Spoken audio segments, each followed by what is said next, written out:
Robinson Crusoe is considered by some critics as the first novel of history. Why is that so? Because old tales focus on highly notable and special individuals. For example,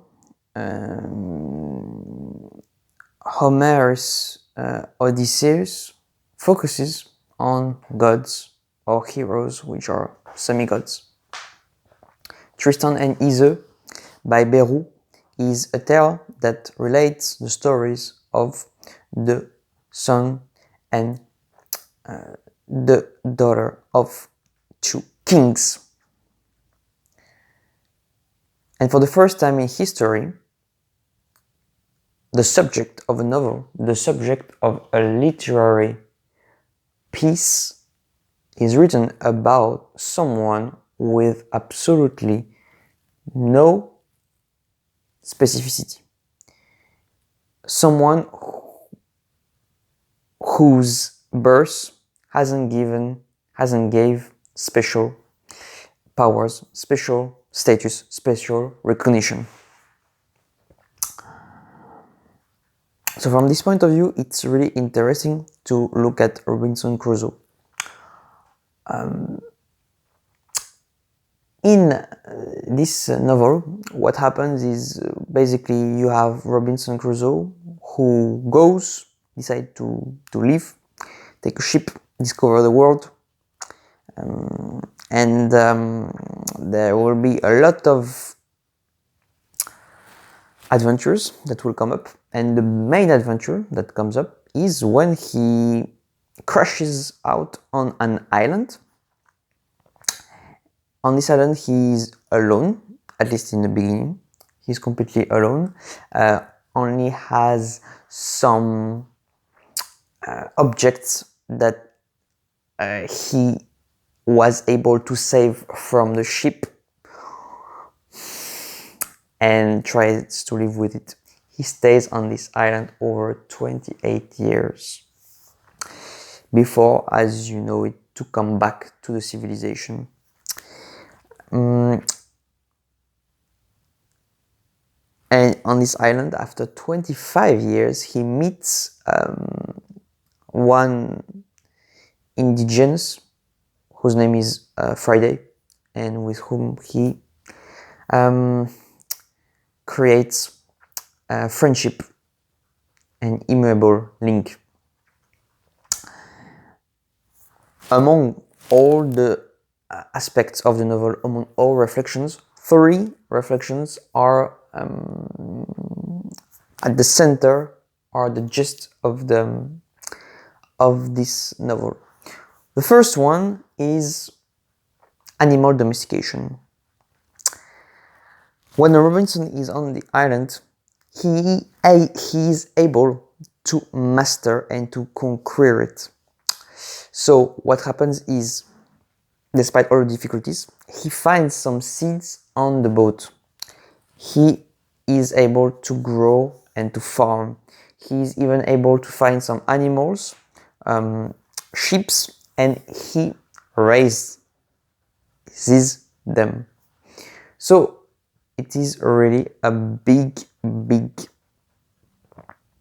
effort that Robinson creates, but at the end, after some years, he has enough farming, enough produced, enough goods to survive for each time the year after. He really uses his environment. He creates a real little paradise with a lot of protection. He even builds somehow 2 houses. He really conquer and master the island. Even at the end, when some Englishmen arrive with their boat, crashing out on this island by chance, he's able to name himself governor of this island, and somehow writes a treaty and sign when he and becomes the governor of this island, despite the fact that this land doesn't belong to him, or despite that the state or nobody recognized him as the governor of this island. And he was able to make them believe that he was. So from this point of view, Robinson Crusoe is really the symbol of the guy who just really is able to, despite all the difficulties, despite being in a completely hostile environment, alone in a desert island, really succeed through hard work, through pain, and with time to reach an upper condition and to master the environment. Also, at the end of this novel, he becomes rich because he had some farming also in Brazil before to come in this island, and he comes back, see this farming, and see that they gave him a lot of money. So from this point of view, Robinson Crusoe puts the emphasis on the ability of the man to overcome all challenges, and especially tame Earth and tame other men. The second aspect of the novel, the second main theme of the novel is conversion. Robinson Crusoe doesn't believe in God at all, and he starts to believe in God after this experiment on the island. How come? What happened? Well, a lot of things happened, but Robinson Crusoe somehow is thankful. He's thankful for being still alive compared to his sailor mates who died during the crash of the boat when he was the only one to survive. And he's thankful, and he somehow doesn't know for what to be thankful. And he decides to choose God as this person, this entity, this idea that can help him to be thankful for. A lot of passages really focuses on this idea of conversion, especially the moments when he somehow finds the Bible in the boat, open the Bible, and find himself with this quote: "I will save you from where you are, from the darkness, from everything, said the Lord." And from this point of view, and since this moment, he decided to believe. Of course, the conversion was slow and slow. He had a lot of doubts about it, but at the end, he is really convinced of this belief, and convinced that God only could have helped him, because otherwise, what? It has to be randomness, but he doesn't want to believe in randomness. Somehow he needed something to believe in, and God happened to be the best thing that he could believe in. And also maybe not the best, but the only. Finally, the main theme, and the third one, according to me, is mediocrity. Mediocrity comes from the Latin word medius, which means in the middle. The beginning of the novel just starts out with this notion of mediocrity. Robinson Crusoe's parents urged him not to go to the travels, not to go to where he's supposed to go, not to go where he wants to go. They argue that a life of mediocrity is better than an extraordinary life, because when you are in the mediocrity, you will have access to a happiness. You will have access to happiness. It may be quite simple happiness, it may be minimal happiness, it may be maybe sometimes frustrating, but it will be a little bit of happiness, and that's the best thing you can wish to have on earth. Compared to if you start to have a lot of extraordinary adventures, you will find yourself in so difficult places, so much troubles, so much tortures, so much slavery, that it's better to give up on your dreams and to accept the reality and to accept the mediocre life.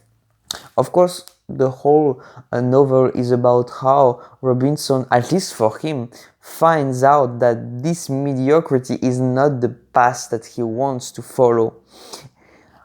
On his way, he a lot of time regrets about his parents' speech, not the fact that he didn't listen to their advice. However, it's only after a lot of adventures that he is able to live extraordinary moments.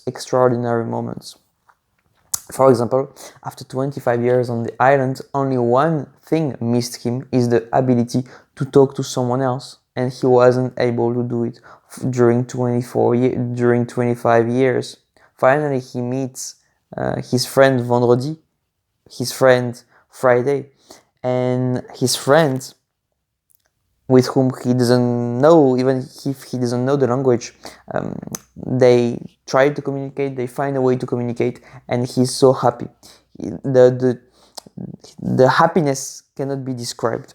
And when you go through a lot of pain, when you go through a lot of difficult moments, when you go through a lot of challenges, then at some point, when you succeed, even if it's a little success, you automatically grow your happiness. You automatically feel satisfied. You automatically become thankful. You automatically grasp a bit of joy inside you. And for all this little joy that you feel after such a hard pain, well, that's what Robinson chooses to feel, instead of being in a life when everything is dull. And despite that he can enjoy somehow life, he prefers to fight with the life. He prefers to be in difficult situation when he has to fight, and when he has to conquer, and when he has to become a better version of himself. Of course, other aspects of the novel are important, because there is a lot of reflections about what you should do in a life, or how you should behave, about money. And for example, here is an interesting one. When he arrives on the island, there is a lot of money in the ship, but he says it's not worth a penny. This money, it's not worth a penny. I cannot use it. And I suppose it was a really interesting way to see the money value, which is important only in a society with a lot of people. And finally, at the end, 28 years, when he goes back to his motherland, before seeing his farming results in Brazil, he doesn't forget to take back the money that finally will be useful for him.